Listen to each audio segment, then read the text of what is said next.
It starts with a ping, a casual glance at your phone in the middle of a dull afternoon, and there it is, a tagged photo. Your cousin grinning like a postcard standing in front of a fireplace, decked out in fairy lights and pine garland. Caption: Finally, here Christmas crew back together again. You stare at it for a moment, blinking, trying to place the background. Then you notice the others in the photo. Your sister, your brother-in-law, even your aunt from Vermont who claims to hate flying. They're all there, in matching pajamas, holding hot chocolate. You aren't. You scroll.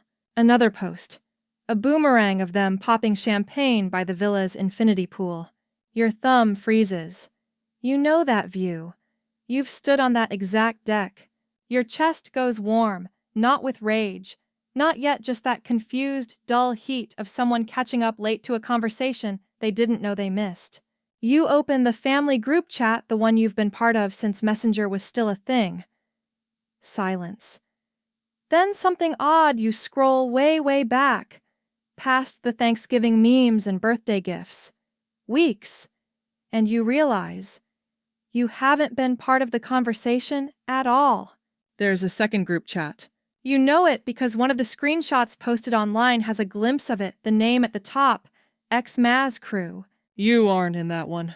You sit down slowly. The silence in your apartment feels like it's making space for the realization to settle in. They planned a Christmas vacation. They booked flights. They chose a destination. They coordinated matching outfits. And somehow, they all agreed to leave you out. Your first reaction is pure logic. Maybe they thought you were busy. Maybe they assumed you'd say no. Maybe it wasn't personal. But you remember the last phone call with your mom, how she said, "Just a quiet one for us this year." You remember her exact tone, that tight smile in her voice. You remember the absence of anything suspicious, and now in hindsight, that's the suspicious part. You text your sister. You guys went on a trip. The typing dots come instantly, then they disappear, then come back. Oh, yeah, we just needed something small this year. You've been working a lot, right? Your jaw clenches. You haven't been working a lot. You literally cleared your schedule for the holidays. They all knew that. You don't even respond. A few hours later, your cousin sends a message in the main family chat. "Merry Christmas, everyone. Hope it's peaceful wherever you are." It lands like a knife wrapped in glitter. You don't know what to feel exactly. There's no one emotion. It's like your mind is toggling between sadness, confusion, amusement, and something darker that keeps rising in waves, but won't quite say its name. You stare at the screen and wonder how far in advance they started planning this. You wonder who was the first one to say, "Should we leave them out?" Was it your sister? Your aunt? Or did no one say it? Did they all just kind of let it happen? That somehow hurts more. You go to the kitchen.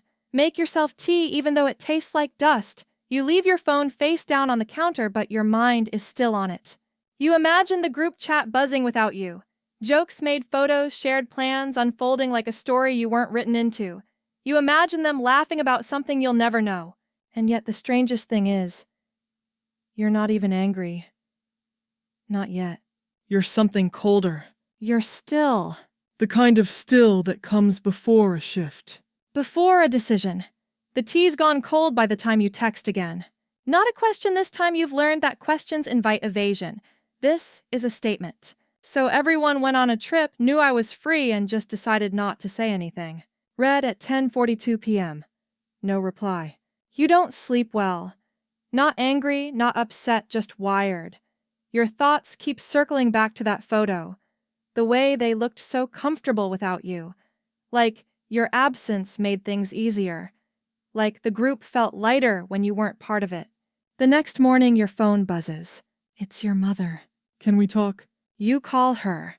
Part of you still hoping for some big misunderstanding, some piece of information that makes all of this less brutal. She answers cheerfully. "Hi, sweetheart." You say nothing.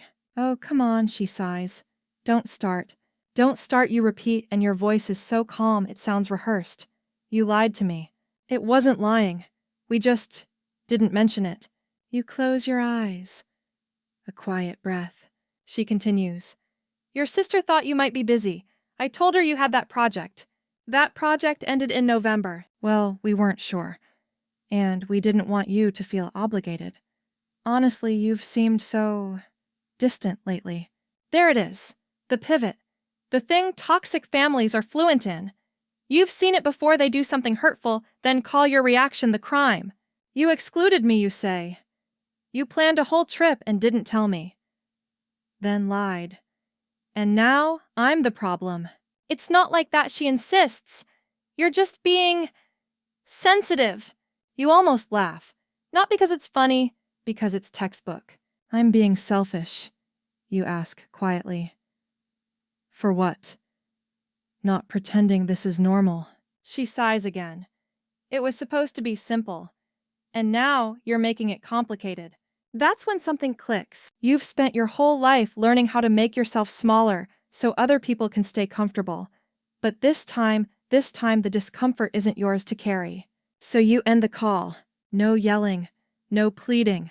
Just a calm, hang up and silence that feels somehow like a boundary finally taking root. The messages roll in later. Your aunt with a weirdly chirpy, "We missed you this year. Hope you're having a restful Christmas." Your sister a little more blunt. Look, it wasn't personal. It just felt like you might not fit the vibe this year. You don't reply to that one. You can't even begin to unpack that sentence. And then your brother-in-law chimes in trying to mediate. Maybe next year we can do something smaller, just you and your sister. No drama. You stare at that word. Drama. You think about how people like to use it as a catch-all for anything that makes them feel uncomfortable. You showing up with feelings drama. You calling out the coldness drama. You expecting the bare minimum like an invitation, apparently that's drama too. You step outside. The air bites your face crisp and unforgiving. Lights are strung across neighboring balconies. Somewhere someone is laughing. It sounds honest. You walk to the edge of the street and look up. It's not about the trip anymore. It's about the message underneath it. The quiet, unsaid "you don't belong here" that dripped from every photo they posted. And maybe they didn't mean it that way. Or maybe they did. But either way, you've heard them loud and clear. And just like that, something changes. Not a collapse. A clean cut. A shift in your posture. A decision forming not to fight, not to plead, but to show them something they've clearly forgotten. What it looks like when you stop trying to earn your place. What it looks like when the one they dismissed turns out to hold the keys. You turn back toward your apartment, your breath fogging in the cold, the idea already forming. They booked a villa, didn't they? You remember the background, the deck, the view. You've definitely seen it before. And when you get home, you pull up your old email archives. Takes you 10 minutes to confirm it. You know that villa. Because it's managed by a boutique property company you secretly invested in last year. Quietly, casually, you bought a 40% stake after your bonus hit. The same villa collection your cousin raved about once without knowing you were on the board. And you smile. Not because of revenge, but because for the first time in this whole mess, you're the one with the full picture. You don't move fast. You don't need to. You let the days pass. Let them think they've gotten away with it, that their silence was smooth, their exclusion clean. But your curiosity keeps tugging. So, you watch. Not actively, you're not obsessing, but you do notice things. More photos get posted. Your sister uploads a story with twinkling lights and a caption that reads, "Found family is the best kind," and you blink at that one for a long while. Not because it hurts exactly, but because it's the kind of thing someone writes when they want to poke the person they left out. You swipe away. You're not giving her the satisfaction. Instead, you open your laptop and look up the villa. Yup, just as you thought. The infinity pool, the terrace with the fire pit, the distinctive arched windows in the background. It's part of the Marisol collection, the very same upscale getaway brand your investment group quietly absorbed in Q1 last year. Most people don't know who owns what, especially when the paperwork is buried under shell names and holding firms. But, because your signature is on one of the property acquisition files. They're sipping wine on a deck you helped finance. You shake your head. There's something darkly funny about that. You don't tell anyone. Not yet. Instead, you wait. They keep posting. Day 3, your brother-in-law does a slow pan of the living room and jokingly says, "We're so fancy this year, look at this place." Your mom's laugh can be heard in the background. You pause it, zoom in. On the far wall, a painting. Small abstract. You recognize it because you approved its placement. That's all the confirmation you need. So you make a call. Nothing dramatic, just a quiet conversation with the villa's private hospitality director. You ask if the current guests are behaving themselves, if there's anything that needs your attention as part owner. You don't drop names, you just ask questions. She sounds surprised, flattered even. Everything's in order, she says, though the group seemed a bit messy on arrival. Lots of last-minute changes. You nod, then let her know casually that you'll be stopping by. She offers to have champagne ready. You say no need. You're not doing this for spectacle. You just want to be there. To feel what it's like to take up space again in a story you were written out of. But before you go, you do something else. You post. Not revenge. Just visibility. A single photo. You smiling on your balcony. Caption working on something new. Quietly. Within minutes, your sister views it. Then your cousin. Then curiously your mom. They don't say anything. Of course they don't. But you know they know. And then, the moment you don't expect, your aunt accidentally tags you in her story. It's a boomerang of them clinking mugs around the fire pit, the caption reading, "Christmas at the Villa family time." She removes the tag within the hour, but you saw it. And something about it, the speed, the sloppiness, tells you that guilt is finally starting to leak in. You almost feel bad. Almost. But not quite. Because the truth is you didn't need to be tagged. You already knew where they were. You already knew whose name was on the deed. And you're about to remind them. Not with shouting. Not with drama. With presence. The one thing they tried so hard to remove. You arrive just after sunset. The villa glows like it's been pulled from a travel magazine. Soft golden lights tucked under the eaves. Warmth spilling from the tall windows. Laughter muffled behind stone walls. A breeze carries the scent of citrus and grilled seafood, the kind of evening that feels like a reward. And for them, maybe it is, but not for you. For you, this is a return, not revenge, not intrusion, just correction. You pause at the gate, hand resting on the wrought iron handle. You don't ring. You type a quick message to the hospitality director. "Here, walking in. No need for fanfare." She replies instantly. "Understood. Everything's ready." You push the gate open. Gravel crunches beneath your shoes. Palm trees rustle. The air is just cool enough to bite at your arms. It's quiet until the door swings open. Your cousin steps out barefoot, holding a wine glass. She freezes when she sees you. You offer a small, polite smile. "Didn't know you were staying here," you say. She blinks. "Oh, yeah. Yeah. Just for the week." There's a pause.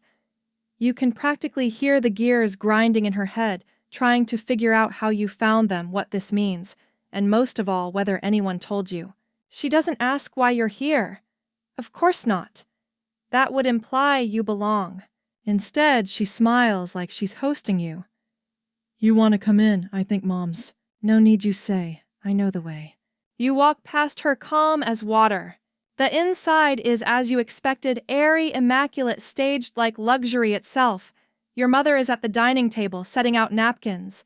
Your sister is scrolling on her phone by the fireplace. Your brother-in-law is uncorking another bottle of wine. And for a full silent beat, no one moves. Then your sister looks up. "What are you doing here?" She asks, her voice a touch too high. You smile, just enough to let her stew. "I thought I'd drop by. Last-minute opening. Thought I'd check out the place." You walk over to the sideboard and pour yourself a splash of their wine. Not too much, just enough to make a point. Your mom sets down the napkin she's been folding. "You're staying here." You nod. Booked the whole week." They look at each other like someone just flipped the table. "But we already," your sister starts, then stops herself. You shrug, sipping the wine. "Well, guess we'll have to share." And you walk up the stairs to claim your room. You don't slam doors. You don't gloat. You just move through the house like you've always belonged because, and here's the part they forgot you do. The room you pick is the one with the sea view. The bed's turned down, the pillows fluffed, a welcome note on the side table addressed to you. It's handwritten. Elegant. You sit on the bed, take off your shoes, and smile. Let them whisper. Let them recalculate everything. They thought they could hide behind flights and filters and carefully cropped captions. But the one thing they never accounted for, the one variable they couldn't control, was that you wouldn't stay silent. That you knew the terrain better than they realized. That you didn't just show up. You walked in holding the deed. The next morning, the villa feels different. The sun still rises soft and golden over the horizon. The kitchen still smells faintly of rosemary and last night's wine. The espresso machine still hisses like it's sighing through the morning. But the people your family move like the floor might collapse beneath them. You come down the stairs, slowly taking your time. Barefoot hoodie on, coffee in hand.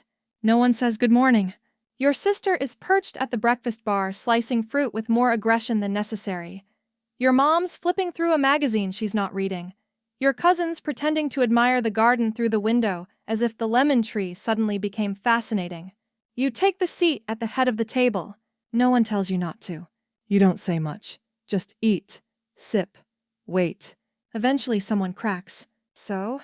You're really staying here the whole week, your mom asks too casually. You don't look up. Yup. Were you planning this the whole time? You glance at her. Planning what I booked the place. Just like you. Your sister sets down her fork. No, not just like us. We had this planned for months. You showing up unannounced feels disruptive. Disruptive, you echo. Right. Don't do that, she says sharply. You raise an eyebrow. Do what? Act like you're above it. You lean back in your chair, coffee still warm in your hands. Above what exactly? Being excluded. Lied to, mocked behind my back. No one answers. The silence stretches. Your cousin clears her throat, but doesn't speak. And then, your brother-in-law, always the fixer, tries again. Look, maybe this got out of hand. Maybe we should have included you. But showing up like this, it just makes everything weird. You nod slowly, pretending to consider it. Weird, huh? You know what's weird? Watching your family go on a trip without you and then act like you're the one being unreasonable for showing up to a place you helped buy. The words hit the table like a dropped plate. Your mom looks up. Bye. You don't elaborate. You let the word hang there. Let them sit in it. Your sister scoffs. So this was about revenge. You smile, and it's not a nice one. No. This was about presence. You made it clear you didn't want me there. I just wanted to see what happened when I came anyway. Why didn't you just say something your mom says? We could have worked this out. You finally meet her eyes. You weren't trying to work anything out. You made a whole plan to leave me behind and hoped I'd stay quiet about it. Another silence. Another shift. You finish your coffee and stand. I'm not here to ruin your trip, you say. I'm here because this is also my space. You can be uncomfortable. That's fine. You made your choices. You walk to the patio doors, open them, and step out into the crisp air. The sea sparkles in the morning light. Somewhere behind you, voices rise, hushed, confused. But you let them speak. Let them scramble to rewrite the narrative. Because this time, you're not playing the role they gave you. You're writing your own. And it starts with showing up where they swore you wouldn't. The mood curdles by lunch. You're in the kitchen making a simple salad, not bothering to be quiet. The clink of metal on ceramic echoes through the vaulted ceiling, sharp and deliberate. You don't need to make noise, but it's a nice contrast to the silence they're trying to drown you in. Your sister walks in behind you. Her footsteps clipped her presence louder than her voice. She doesn't greet you. Instead, she opens the fridge too forcefully, lets it hang open, and mutters, "You really couldn't just let us have this." You don't turn around. Have what? This week. This 1 week without everything turning into you. There it is. You straighten slowly, Closing the drawer, setting your knife down. Without me, you mean. She shrugs like it's nothing. You always do this. Make things tense. Show up and act like you're above us. You look at her. Really look. Or maybe you make me the problem so you never have to look at your own choices. She scoffs. This isn't therapy. No, you say it's just a conversation you didn't expect to have in a house you didn't think I'd be in. That stings. You can tell. Her mouth twitches like she wants to lash out, but she's searching for the high ground and can't find it. Your mom comes in a beat later, sensing the shift in the air. She offers a forced smile.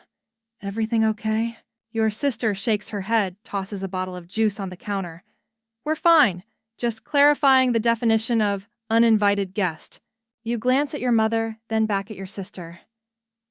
Funny, because from where I'm standing, it's more like I'm hosting you. Your mom blinks. Excuse me. You set the salad bowl down, wipe your hands, and say it plainly. I'm part owner of this villa, the management company, the entire Marisol collection. No reaction at first. Just the soft whir of the espresso machine in the corner. Then your cousin peeks around the hallway, catching just enough of the sentence to realize something's happened. What do you mean, owner? Your mom finally says. You sigh. It means when you were browsing for vacation homes, when you selected this one, you chose something that passes through my hands. Every towel, every wine bottle, every welcome mint on the pillow, all pre-approved by the company I invested in. Your sister stares. That's insane. No, you say calmly, it's just private. Until now. Your brother-in-law enters mid-scene, drying his hands. What's going on? She owns the place, your cousin whispers. He looks between the three of you, confused. Wait, like owns the villa. You nod. Part of the portfolio. Quiet investment. I wasn't planning on dropping that here. But then again, I wasn't planning to be here at all, was? Your sister crosses her arms. So this whole thing was about revenge. No, you say, holding her gaze. It's about being reminded what I'm worth. Something you all apparently forgot. That finally shuts her up. The kitchen becomes a still frame. No movement, no sound like someone hit pause on a scene no one wants to finish. And in that vacuum, something shifts again. Not in them, in you. Because suddenly you feel the weight lift. You don't need to be understood anymore. You're not here to prove a point. You already did. Now you're here to decide what you want from this space, not what they think you deserve. You walk out without another word. Onto the patio, into the sun, past the fire pit, down the path to the private overlook, the one you visited the last time you came here long before they booked it. The air smells like salt and thyme. The sea is still. You sit, and for the first time in this entire charade, you feel peaceful. Not because they've changed. Because you finally stopped asking them to. You don't speak to anyone for the rest of the day. And strangely, no one comes looking for you. That night you eat alone on the patio, a glass of wine, a plate of grilled vegetables, and lemon-roasted chicken from the chef the villa provides. You didn't request anything special, just what was already offered. But something about taking it alone beneath the same string lights they hung for themselves feels like a quiet reclaiming. Inside, you hear faint laughter, forced low, like a sitcom playing to an empty room. At some point, your cousin comes out to get some air. She avoids eye contact, but her voice is soft when she says, "Nice sunset." You nod. Always is here. She lingers for a second like she might apologize, then decides against it and slips back inside. A missed opportunity, maybe. Or a perfectly expected one. You take another sip of wine and lean back. You're not mad. Not anymore. The thing is, you were once. Not about the trip. About how easy it was for them to leave you out and still paint themselves as the kind ones. The peacemakers. The loving, tight-knit group who just forgot to include you. And who, when confronted, decided you were the threat. You sit in the dark for a long time, listening to the ocean rustle like a lullaby from a parent who never asked if you were sleeping okay. Later that night, the house is dim and tense.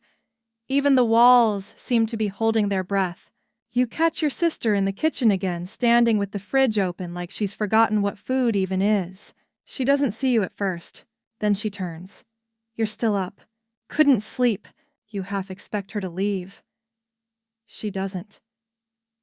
She closes the fridge, leans against the counter, and says quietly, "You really blindsided us." You nod. "I know. Felt like an ambush." You take a breath. It wasn't. You just weren't supposed to find out I was coming. Same way I wasn't supposed to find out you were. She flinches a little at that. Then she sighs. "I didn't think it would feel like this. I thought it'd be clean. Less awkward." "You mean less honest?" She looks up sharply like you stabbed her with a butter knife. "It wasn't meant to be cruel." Intent doesn't erase impact. You don't say it with anger, just fact. She nods, says nothing for a long time. Then, finally, almost inaudibly, "I don't know why I didn't push for you to come." You tilt your head. "You don't have to know. Just don't pretend you tried." The honesty lands between you like a pebble in a still pond. A small splash, but the ripples go wide.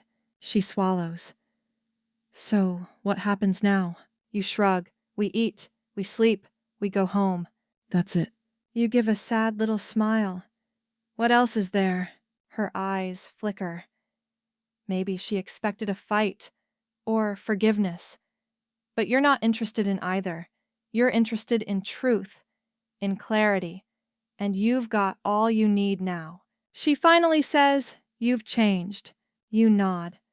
"No, you just finally saw me without the part where I begged to be included." You walk away, leaving her in the half-lit kitchen, unsure whether she just lost a sibling or finally met one. The next morning, no one speaks. Not because of malice, that part's burned off, but because there's nothing left to camouflage. The silence isn't pointed now. It's heavy. Honest. You all know where you stand. And that somehow is worse than shouting. You sit at the long wooden table on the terrace, slowly peeling a blood orange. The skin gives under your thumb with a satisfying pop. You let the pieces fall into a bowl, not hungry, just needing to do something with your hands. Your mother joins you a moment later. She doesn't ask if the seat is taken. She just sits smoothing the linen napkin over her lap, like you're still playing the part of a polite family. You pass her a slice of orange. She accepts it. There's a long pause. Then she says quietly, "I didn't know about the company." You nod. "Didn't think it mattered." "It does," she says. "I mean, it explains a lot." You look at her, like why I stopped showing up for things where I had to explain my life in 10-second bursts while being cut off mid-sentence. She flinches, not visibly, but her silence confirms she heard it. She pops the slice into her mouth, chews slowly, then swallows. "You always had more going on than I realized." You exhale through your nose. "That's because no one ever asked." She winces. "That's not fair." No, you say, but it's accurate. The sea hums behind you, both patient and eternal. A breeze tugs at your collar. You watch her eyes drift to the horizon, the cliffs anywhere but you. Then softly, "I think we failed you." The words are unexpected, not defensive, not twisted into a lesson for you to learn. Just raw. You want to feel triumphant, but you don't. You feel tired and a little sad. Because an apology this late doesn't undo the ache it cost you to wait for it. Still you nod. Yeah, I think you did. She doesn't ask for forgiveness. She doesn't cry. That would have felt too easy. Instead, she just folds her napkin and whispers, "I'm sorry," like someone placing a fragile item down too late to stop it from breaking. You finish the orange. Neither of you move. Inside the house, dishes clink, muffled conversations begin to stir. Someone tries to laugh. It sounds rusty. Eventually your mom rises, but before she goes, she hesitates. "What now?" You think about it. "Then say we exist, separately if we have to." She nods once, doesn't argue. After she's gone, you sit alone for a long while. There's no satisfaction in the quiet. Not really. But there's something else. Something clean. It's not the silence of being excluded anymore. It's the silence of you choosing not to fill the space anymore, just to make everyone else comfortable. That afternoon, you start packing. You leave behind your toiletries, your book, and a bottle of wine you brought with you because you're not interested in empty gestures. You're interested in absence, the kind that makes people notice. Before you go, you do one last thing. You head down to the den where the board games are kept. Find the guest logbook they provide for visitors. You flip to a fresh page. You write nothing elaborate, just a single sentence. Sometimes being left out is exactly what sets you free. You sign it, date it, and walk out into the cool dusk air with your bag slung over your shoulder and your spine a little straighter. No one stops you. No one says goodbye. And you don't look back. You arrive home to snow. It's a soft, hushed kind of welcome, the kind that blankets the streets and slows everything down like the world itself is whispering, "Rest now." You did what you needed to do. Your apartment feels different than it did before you left. Not because anything has changed, it's still quiet, still sparse, still your little sanctuary, but because you have changed. Or maybe not changed. Maybe just returned to a version of yourself that doesn't constantly wait for permission to take up space. You drop your bag at the door and breathe deep. There's no text waiting for you. No missed calls. No, sorry we misunderstood, or let's talk when you're ready. And honestly, you're grateful. Because you don't want an apology wrapped in guilt. You want space. You make tea, the good kind, the one you usually save for guests who never come. You sit in your favorite chair by the window, watch the snow fall. Each flake lands with no fanfare, no effort to prove itself. You wonder what they're doing back at the villa. Maybe they noticed your absence by now. Maybe they opened the guest log and read your note. Maybe they dismissed it. Or maybe it echoed a little. Either way, it's not your responsibility anymore. The next morning, you do something bold. You print the photo. The photo. The one from your cousin's post, the first one that set it all in motion. You crop it, frame it, wrap it in brown paper and tie it with a silver string. No card, just the image, smiling faces, twinkling lights, one person missing. You drop it off at your mother's house when no one's home, not out of spite, not to haunt, but to memorialize, to say, this happened, I saw it, I lived it, and I'm still here. You don't stay long. Just enough to leave it on the porch nestled beside a delivery box.